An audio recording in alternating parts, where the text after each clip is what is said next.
cover story. This week we have with us Madhav, BJP General Secretary. He's in charge of Jammu and Kashmir, among other states. And also, more importantly, he's also an ideas man. So we're going to talk to him about this idea of one nation, one vote. But first, Madhav ji, the hot topic of today, two hot topics rather. The attack in Nagrota and also demonetization. So first I'll ask you about the Pakistan attack. The government has been saying terror funding has stopped, and after the surgical strike, a stern warning has been given to Pakistan, but yet the attacks continue. Most unfortunate. I take it as Raheel Sharif's parting gift to India. And it shows that the military establishment across the border is continuing with that old tactic. India has to be much more careful. And it's so unfortunate that we have lost 7 of our brave soldiers in this terror attack. What about the new army chief? Do you see him? Some people are saying he's softer towards India. That's the message Pakistan is sending.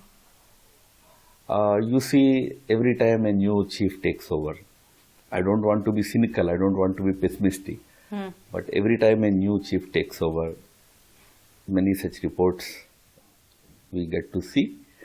But I would rather wait and see how the new chief would, whether he would be able to really change the dynamics between the two countries to the better, basically.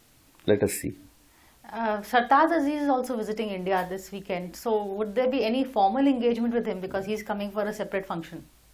He's essentially coming for the Hearts of Asia conference, and he's coming in the morning and going back in the evening. What other things are likely to happen there, I have no idea. PM is inaugurating that conference, so that's why. Right, through a video link. I don't think, I'm not aware of any other sideline events happening there. Okay, but also, the people are saying demonetization would stop terror funding.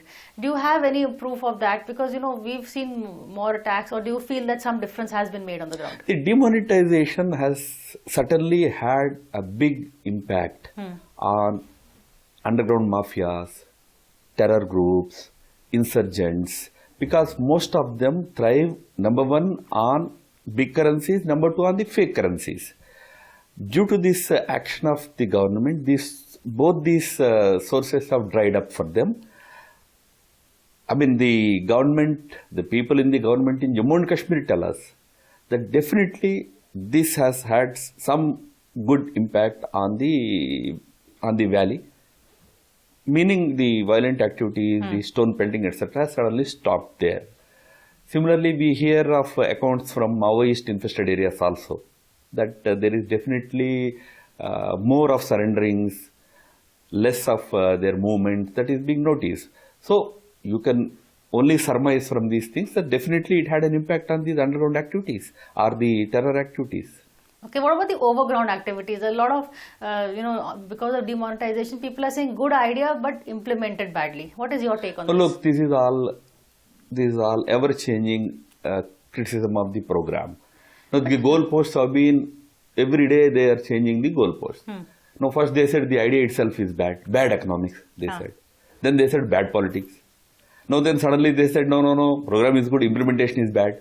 When things started improving, right now, the cash flow has increased and all. Now they are saying, no, 500 rupee notes are not available. They tried to say it's bad politics. When we showed that, no, people are accepting it because in all the elections in the last 2 weeks, whether it is local bodies or it is by-elections, BJP has gained handsomely.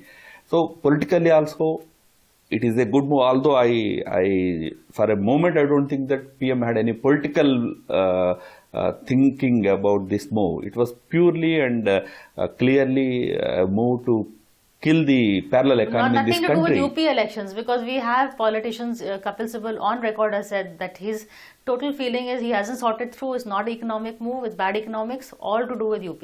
No, that's what I'm saying. Those who are saying bad economics are now trying to say that no, it's actually political. It's not about economics, it's about political. So they are the ones who are shifting their goalposts. See, country solidly supports this idea. Country, you ask any ordinary man on the street, including the man who is standing in the queues, he says, yes, I have some difficulty, but I am with the move. See, no transition is painless. No major transformative action is painless. There will be some difficulties. People appreciate that, unfortunately. Certain leaders, not all of the opposition leaders. There are many opposition leaders who are saying publicly that this is a good move. And there many are of the many allies are privately saying publicly it's a bad no, but many of those who are opposing publicly or privately saying yes, this is a good move. But of course, our party position. So those who are opposing, in a way, I would say they have climbed the tree. They don't know how to get off. So now we need to help them get down. But help them get down in a gentle way. What is this help? The Prime Minister is A, not talking in Parliament. B, he's holding rallies outside where he's attacking them, like he's saying scamsters are now standing in line. tell me. Us समय target ya Rahul tha ya Mamta tha. But this is not getting cooperation from the party. No, what do you mean by cooperation? If you do not allow Parliament to debate the subject, allow the Parliament to function, how can Prime Minister speak? You first of all have the debate. And whether to speak on a given subject or not will be decided. It's the prerogative of the Prime Minister. Nobody else can decide whether he should speak or he should not speak.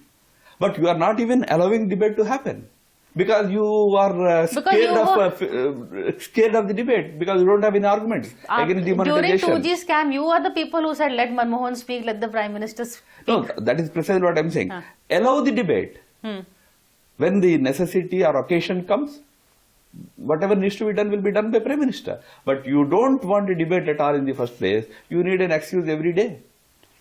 But also, it's not an excuse every day. What they are saying is that people are not allowing voting. What is the idea of debate with voting? What are you scared of? Are you thinking that one of your allies may vote against? Because the numbers are pretty much in your favor. So why not go in for it? Look, in this case, everything only opposition wants to decide. How a particular discussion should take place. They will decide who all should be present. They will decide how it should be conducted. There is a speaker. Political parties have the right to conduct the debate in the manner that is acceptable to all. Why should everything be dictated by a few people in the opposition only? But okay, moving outside Parliament a bit. No, my counter question is, vote or no vote, why are they scared of debating? Let them debate, let country know. Why are they scared of it? No, they are saying we are ready for debate. A, we want vote, and in the other house we debate, want... They walk out. They will stand in front of Mahatma Gandhi's statue and but they are saying slogans. PM is also speaking everywhere, but inside the house, whether it is in Tokyo, jaake bole. What do they want to say? They want him to speak. Is it because he wants a one-way communication? He doesn't want to be questioned. That is the charge laid by the government. Why is the house there? It is there for them to question. Yes. They are not talking in the house. Inside? No, but what is opposition doing? They are not speaking in the house. They are shouting slogans outside. They are running to TV studios. Why not debate in the house? But he's also running to Varanasi, Agra, yes, Tokyo. So do you mean to say that Prime Minister should not go anywhere? He should speak. Prime Minister or others, they will have their engagement. They will do their necessary talking wherever it is needed. But on a given issue, there is a procedure. You have given notice for a debate, discussion. Discuss it in the house, on the floor of the house. But then why, A, he's made that announcement. B, obviously for reasons of stealth, he could not take the opposition into account. After that, to start attacking them, does that hold a better dialogue? He is the Prime Minister at the end of the day. No, right. He has, when opposition accused the government of certain things, but he has people like you, to he has able lieutenants like you, like other ministers, No, he has men. given government's viewpoint that only government can give. But people, this kind of personal attacks is what the opposition is really upset about also, because that doesn't induce the mood. Oh, come on, opposition has made so many personal attacks against the Prime Minister. So many of them. No, fair enough, but that was election time. There are different debates. Now that once he is the Prime Minister, A, he has to set the tone, really. B, at a time like this, let the ministers do the personal attacks. Now, why engage in one statement of his has so rattled the opposition that they are shrieking their personal attack. What all he said was, this whole question about management is that I have not allowed anybody to manage their black money. That's all he said, probably directly or indirectly. It's a comment to be taken in a fair way. Yes, why should they, like, dadi, kya kiska dadi mein tinta? Why should we take it like that? It's a general comment about those who are opposing. So, I am saying to accuse Prime Minister that he has made personal attacks is quite unfair. In a debate, you put across your viewpoint, government has given its viewpoint. Okay, taking the move forward, now what happens after demonetization? We are being told that Benami properties would be targeted. Is he going to go after people with the, storing wealth in terms of gold, jewelry? What is the next steps? Because there is a certain... Just as none of us was privy to this decision, what will be government's next move on this? Obviously, somebody like me or somebody whoever else is not expected to be knowing about all those things. But I can tell you one thing very clearly. Whatever the Prime Minister is doing is basically to strengthen India's economic basics. You cannot have a parallel economy running outside of the mainstream economy of this country and to the tune of 30% or 40%. If you want sound economics in this country, India's economics have to be on a sound footing, you need to get rid of this parallel economy. That's what he's trying to do. But he's given the stick, but there also needs to be a carrot, because a lot of innocent people who are not hoarding money, but because that is the way business is done, like small traders, people who have voted for BJP. No, that is your duty. That is the duty of all the public intellectuals, all the media, to say that those who are standing in the queues, they are not black money hoarders. Yes. There is a decision by the government, because of which some people had to endure some suffering for some time. They are happy. The people who are standing in the queue say, yes, we have some difficulties, but we are with the direction of the government. It has to be projected in that positive light. Instead, what is projected is as though they are all against the government, they are all the victims. That's not correct. There are people in villages, poor farmers. We have even your own Sukhbir Badal, he raised that issue about farmers not getting access to spend money on their seeds, whatever. The timing of it, could some things have been done simpler for them? You see, this timing argument is very difficult in India. India is a very diverse country. Whenever you take this decision, there will be some region in the country where the sowing season will begin. Because India has different climatic things in different parts. But having said it, Prime Minister himself has acknowledged that yes, there will be some difficulties following this decision. He has asked for a 50-day time to address all the difficulties, and we will definitely take care of the problems of all sections. About farmers, government has immediately issued certain orders to the banks, and Reserve Bank has also issued certain orders to ease the lending process and all for the farmers. It's unfortunate that sections of the society face some difficulties. He's reinventing amendments as he goes along. That is the whole, have you thought this through carefully? Every day one new suggestion is coming. First you withdraw so and so, then you lessen the money, then you increase the money. Oh yes, see, depending, the government wants to implement it effectively. Probably based on the experience, this is a very, very novel move that Prime Minister has taken. Based on the experience, certain new things have to be added, certain things have to be modified. It's a requirement of the situation that government does, because we have very shrewd people in this, some people in this country who can try and exploit even this thing. So, when such situations come to the knowledge of the government has to tweak the existing rules to plug those things. But is it true a lot of BJP MPs are also not happy in Central Hall? They are... Not to my knowledge, not to my knowledge. And nobody will tell the Prime Minister, of course. No. See, party and the legislators, state governments, all of us are solidly behind Prime Minister on this move. It's a very historic move. It will remain in Indian history as a major transformative move. Remember my words, 50 years down the line also, people will remember this day. People will remember this day, but the point is... as a major transformative action. No, fair enough, but has it been, it's a good move, good idea, but the implementation may take away from the goodness of the idea. That is what is the worry. No, not really. If the suggestion is that there should be better implementation, from day one we are trying to improve it. We are ready to accept more suggestions with regard to improvement. But using improvement of the situation as an excuse to attack the government, that's not correct. It's a good move. If there are implementation difficulties, we are ready to address them. But some people, like for instance, a simple suggestion like made by one of the opposition members is, you are saying the ATM machines were not configured to take the new notes. Because of secrecy, you could not configure it earlier. 100 rupees ke liye to configured tha, just print more 100 rupee notes. Na secrecy jati hai aapki, and the machines would have been ready. Large number of ATMs have been now the necessary software changes have been affected already. Now they can dispense with all the currencies, including the new notes of 2000 and all. A few probably will remain. They will also be taken care of. So there were initial issues, initial difficulties. There had to be some kind of a secrecy behind this move. It was needed. So afterwards, when these issues came to the knowledge of the government, immediately government took action, necessary action. No, that is the stick. What about the carrot? We are told that, because will there be money put in Jan Dhan accounts later on? Will there be relaxation of income tax laws? Maybe for the middle class especially, would that happen? No, for that you need to wait for an appropriate time, namely when the next budget comes. What all Prime Minister will our government will offer to the people in the next budget. Let us see. It will be definitely good for India's economy. Well, we need to take a short break, but I'm going to come back and talk to you about another issue that has been raised, that is one nation, one election. But that after a quick break.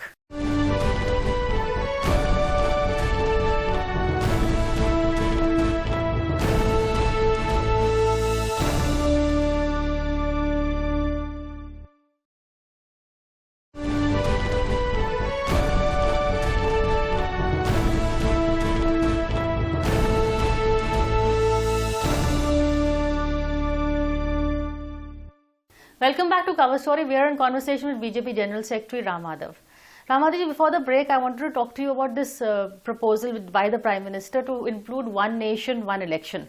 And also, this is something that you have also been trying to promote through India Foundation. You had a seminar on it recently. How feasible is this idea? And don't you need a constitutional amendment? How does one go about it? It's definitely feasible. Not so very easy, because we have certain constitutional issues to address in this. For example, I handle Jammu and Kashmir. In Jammu and Kashmir, state elections are held after 6 years, not 5 years.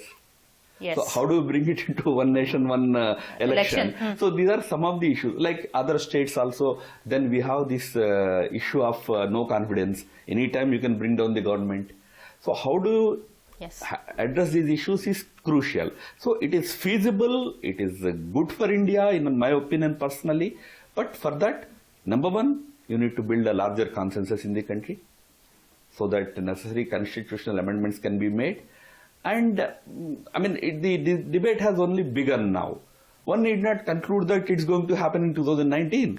It's going to happen in 2022, by which Mr. Modi also extends his term, the Prime Minister. We need to discuss these issues, and if there is a greater unanimity on that, what is wrong? It is good for the country to have one election for all the major electoral colleges, and then at least for 5 years, country can concentrate on developmental issues. Fair enough, but will this also tilt the vote in favor of the national parties? That's one fear, that because at the mood of general elections, the dominant mood is a national mood. So will that also affect the local elections? You study the general elections and the elections to legislatures that happen at the same time. Orissa. Andhra Pradesh and Orissa. In both the states, it's the regional parties who win the local elections. We won the national election, Navin Patnaik won Orissa. So to say that it is going to be only national parties, no regional parties, is not correct. Because but I will take you to take a look at the elections that happen soon after. Because in the north, really, the two dominant parties are really the BJP and the Congress. And the mood this time, is usually more prevalent really in the north than in the south. And as soon as the elections were over in 2014, we had Haryana, which the BJP swept. We had Maharashtra, which the BJP swept. So in the aftermath also, there is some hangover of the national elections. This is, you are making it for the sake of argument. I tell you, in fact, that goes in favor of my argument. Which is? That once you win the big election, there will be some impact, a leftover impact on the immediate elections. So rather, having that, have all the elections at one time. Because then how do you explain our loss in Delhi 6 months down the line? How do you explain our loss later in Bihar? Then how do you explain the splendid victory in Assam after that? Our victory in Jammu and Kashmir. So there's no link, you're saying? You cannot link those things like that. But basically, if the elections are held at one time, there will be huge revenue saving for the government, number one. Also, you will have to give legislatures 5 years full tenure. Let them work for 5 years. So what happens when there is an unpopular government, like for instance, or a government that cannot govern someone, I don't want to take names, No, these are the but say issues what that- happened in Delhi with the Aam Aadmi Party. Right. These are the issues that are being debated under. So that issue is there anyway. Even if you hold the election midway, still they are there for 5 years. No, but then That- what do you do with the, for instance, if in 6 months or 8 months, even if this Delhi government falls, for instance, what do you do? Because there's Okay, no let me opposition not- also viable Let me to not form be an subjective alternative. about any particular government. But generally, when we discuss it, the first precondition in this will be that you will give 5 years full term for all the legislatures. That's Legislature's giving a term has carte to be blanche generally you also. can- Where's the check and balance? No, otherwise, where is the? How can you have one nation, one election if you allow governments to and legislatures to fall? Governments can change. Like tomorrow, somebody wants to bring in a no confidence motion. He can bring it in, provided he is in a position to install a new government there. If he cannot bring no confidence. So rather, one suggestion could be instead of no confidence, it should be confidence motion. Okay, that is a good positive, progressive. These are all the issues on which we have to discuss. You can only express confidence over something else. It's not enough to have no confidence against somebody. So bring more positive So emotions some than such negative. things huh? have to be discussed, Right. debated. But in our opinion, the suggestion is very good for a country like India. It's in the larger interest. Otherwise, we are not able to concentrate on real people's needs. Every year we have 4 elections. Political parties are busy. Government's stuck. Absolutely. Are there any other countries that are following this model successfully? See, in the diverse elections that happen in India, such diverse elections don't happen outside anywhere in the world. So we are such a big democracy with 30 states and all that. So this system probably I don't see anywhere happening. Okay. Like in US, their system is fairly same. They have one election to the House and to the President, but their Senate, every 2 years there is election. There is a change. They have a system there. Okay. And to come back to one last question in terms of reforms, you've done demonetization. Everybody now is also asking, especially the public, that okay, you are attacking us, but what about political parties themselves? Should there be state funding, or should you at least come clean on your source of income? How about reforms over there? As part of one nation, one election, we should certainly think about bringing in certain reforms with regard to party funding and all. That will be definitely a welcome move.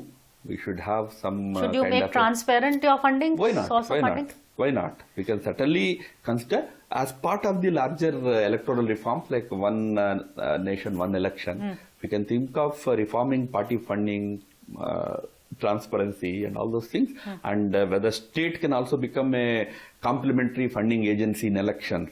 Like parties will have some component and state will chip in with its own component. Now, there is a problem over there, because I spoke to some people, they're saying, why should our taxpayers' money go to fund political parties? No, जो election. voluntarily करना चाहते हैं करे. No, election is a very important part of the political process of a country. And you are electing a government, you are not electing a political party leader. Right. So it's as much the responsibility of every citizen. Okay, there's a whole lot more debate to go on, but we've run out of time. So thank you for talking to us. Thank you. And that's it for this week. We'll see you again same time next week.